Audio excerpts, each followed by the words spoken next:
Boa tarde, nós somos alunos do 6º período de jornalismo Unileste e essa entrevista que nós vamos fazer daqui a pouco com o psicólogo Reinaldo da Silva Júnior faz parte do trabalho interdisciplinar desse semestre, cujos componentes do grupo sou eu, a Caroline, Jefferson, à minha direita, Isadora, nossa cinegrafista, e o Robson, que hoje está disponível devido a motivos profissionais. Muito bem, essa entrevista ela se baseou, as perguntas que nós vamos fazer, se basearam em uma pesquisa de opinião que nós fizemos com alunos da comunicação social, jornalismo e publicidade de todos os períodos.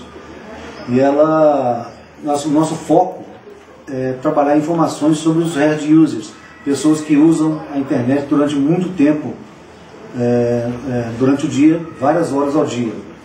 Então nós pegamos informações através da pesquisa, nós vamos debater, vamos questionar para o Reinaldo algumas particularidades que foram observadas na pesquisa. Por exemplo, foram 46 pessoas entrevistadas. Nós perguntamos o tempo médio que essas pessoas ficam na internet durante o dia. E a resposta até me surpreendeu um pouco, que foi 70%, para ser mais exato, 69% dos entrevistados disseram que usam a internet 5 horas ou mais por dia.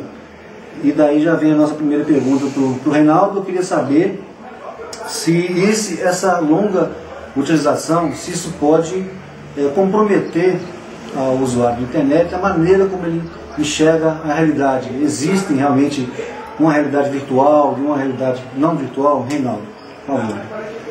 Bem, comprometer talvez não fosse o termo mais adequado, assim, vai influenciar, Aí a questão toda é como influencia. Influencia exatamente na construção de uma nova perspectiva do que seja a realidade. Então, esse conceito de realidade virtual versus realidade empírica, realidade presencial, como dois mundos diferenciados, ela é própria de uma geração, de uma cultura que não teve esse tipo de instrumento na sua constituição. As pessoas que cresceram, nasceram dentro deste novo parâmetro de realidade não fazem uma distinção muito clara destas duas perspectivas de relação como se fossem relações distintas.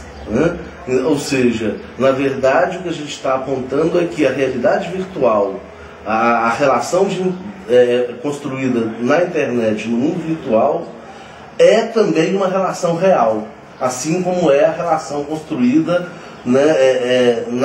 no contato direto com as pessoas. Porque a impressão que a gente tem é que a gente está diante de uma revolução cultural, revolução da informação.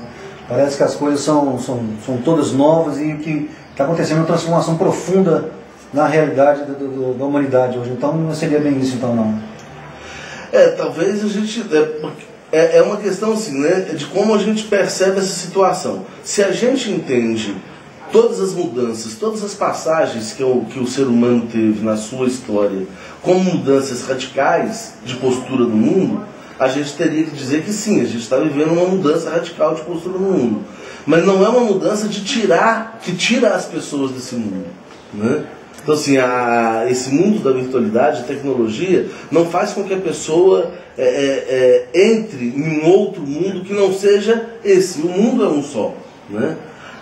O que a gente não pode entender é que essa nova concepção de existência, que a tecnologia traz, como sendo a primeira grande revolução da humanidade.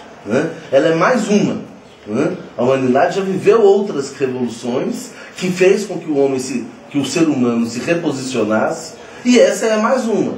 Com certeza, a partir do momento em que essa realidade virtual começa a fazer parte da realidade de vida desse ser humano, ele se constrói novos valores, ele constrói novas formas de percepção do que seja o mundo, do que seja a existência, mas isso está dentro de um processo que ele já vem produzindo desde a sua concepção enquanto ser, né, com as diversas revoluções. Né? A revolução agrícola, a revolução industrial, a revolução sexual e várias outras que foram sendo construídas. Uma das respostas que nós obtivemos também na pesquisa foram que 57% dos entrevistados, eles confirmaram que já passaram dados irreais sobre si mesmo. Quando a gente pega uma pesquisa e vê uma informação desse tipo, parece algo realmente bem diferente, bem estranho, né? Isso é realmente uma novidade de agora? É algo que está acontecendo só agora na era da informação? Bem, parece até assustador, né, a princípio, né, como se assim, as pessoas começassem agora a construir uma dupla personalidade, uma coisa meio esquizofrênica, né? Não, isso não é uma novidade, né?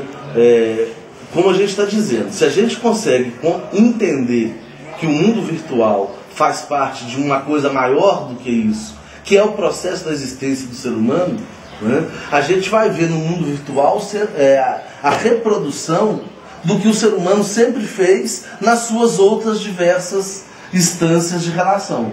Né? Então, se a gente pega isso na nossa vida prática, a gente vai perceber muito claramente. Né?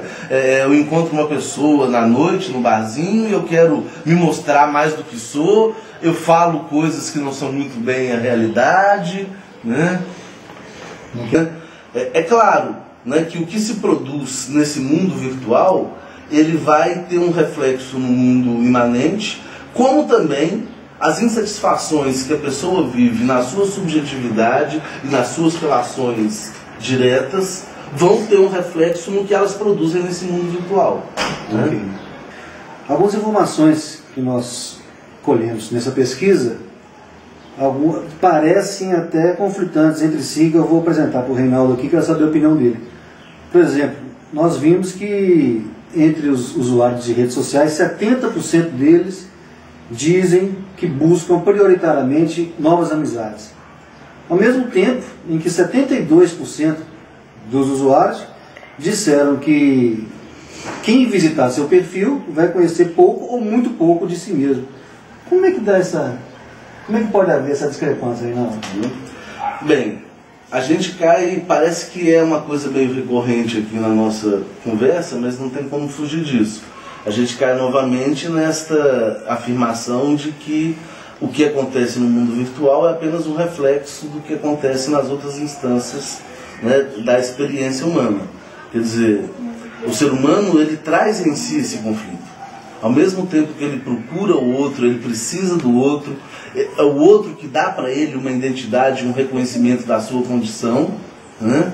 O mundo e o sistema em que a gente vive vai fazendo com que a gente cresça num ambiente em que a ideia do outro não seja ameaçadora. Né? Então a gente está em todos os nossos estágios de relação construindo essa dicotomia de querer seduzir, mas ao mesmo tempo se preservar, né, da intimidade que esse outro pode me roubar. Né? Então, na verdade, o que a gente vê na webcam, na web, a partir desses dados, é apenas mais um reflexo dessa, vamos dizer assim, dessa angústia ou dessa dicotomia própria do sujeito humano. Né? Ela vai se refletir no seu local de trabalho, ela vai se refletir dentro da sua família, ela vai se refletir em aonde o ser humano se encontra com o outro. Sim. Interessante que 70%, como eu disse, afirmaram que procuram amizades, né, com o principal objetivo para o uso das redes sociais. 22% dos entrevistados disseram que procuram atividades culturais, cultura e atividades culturais. E 8% disseram que procuram outras coisas. Como essas outras coisas apontaram informações, notícias e diversão, sem citar especificamente o que seria. Agora, uma coisa que foi espantosa, Reinaldo, nessa pesquisa, que 0% dos 46 entrevistados, nenhum deles afirmou que procura por sexo através das redes sociais. É normal isso? Bem, a gente tem uma cultura, né? Talvez a cultura ocidental, isso fique mais claro dentro da cultura ocidental do que a oriental. Talvez se essa pesquisa fosse feita no Oriente a gente tivesse algumas outras respostas, né? Mas a nossa cultura ocidental é uma cultura de esconder a questão da sexualidade, né? Freud já construiu toda uma teoria explicando tudo isso aí e inclusive demonstrando como que a condição da relação social e o estabelecimento das instituições só é possível exatamente pela sublimação da sexualidade, né? Bem, dentro desse universo cultural aí, fica claro entender que as pessoas não vão expor a sua sexualidade virtual, né? A sua sexualidade virtual, ela também é uma sexualidade que tem que ser escondida, assim como todas as outras sexualidades, né? Nesse sentido, a gente vai reforçando novamente essa situação de um mundo virtual como sendo um reflexo de um outro mundo. Parece que a gente está invertendo um pouco a lógica, né? A lógica que o senso comum e que a gente costuma ouvir é de que o mundo virtual está formando, né, um novo mundo real, influenciando, e o que a gente está propondo aqui nessa discussão é exatamente o contrário, né? O mundo virtual apenas como sendo uma extensão desse mundo, né, que já não é mais só virtual ou real, é um mundo que tem diversas possibilidades de contato e de relação. Um mundo complementado com novas possibilidades que